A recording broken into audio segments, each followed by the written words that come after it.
Born in Buffalo, New York, in 1975, David Goggins' earliest memories weren't of toys or games, but of bruises, fear, and hiding from his father. His dad, Trunnis, ran a roller rink by day and turned into a violent abuser by night. He controlled every part of David's life, including his voice, his choices, and his self-worth. By the age of 6, David had learned something no child should: how to be invisible, how to listen without speaking, how to flinch before a hand was even raised. He watched his mother endure beatings, his brother withdraw, and the world become something to survive, not enjoy. In school, David struggled to learn. Words didn't make sense. Letters flipped and danced. He was diagnosed with a learning disability.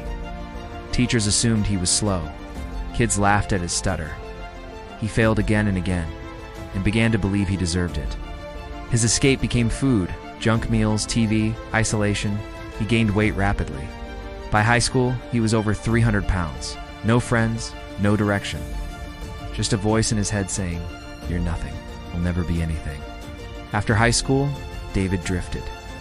He worked dead-end jobs. As an exterminator, he'd come home covered in oil, bug guts, and failure.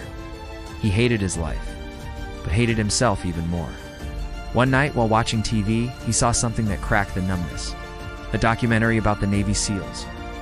He watched men suffer on screen, freezing, crawling, bleeding, and for some reason, he wanted it. Something deep inside whispered, "That's your way out."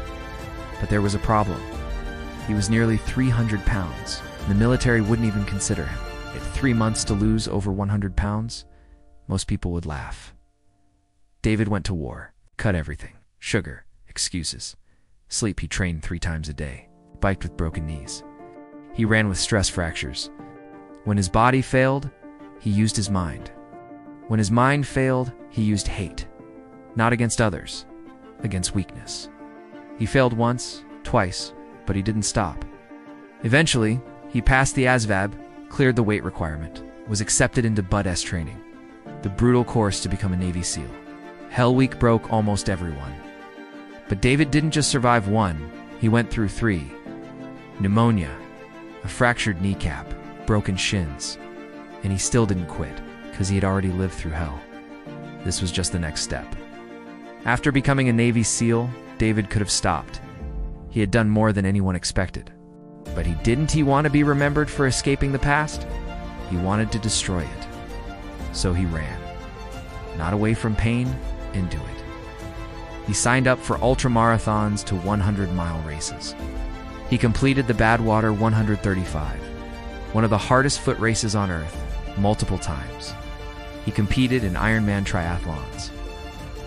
He set the Guinness World Record for pull-ups, over 4,000 in less than 18 hours. His hands bled, his muscles tore, but he kept going. People asked, why suffer like this?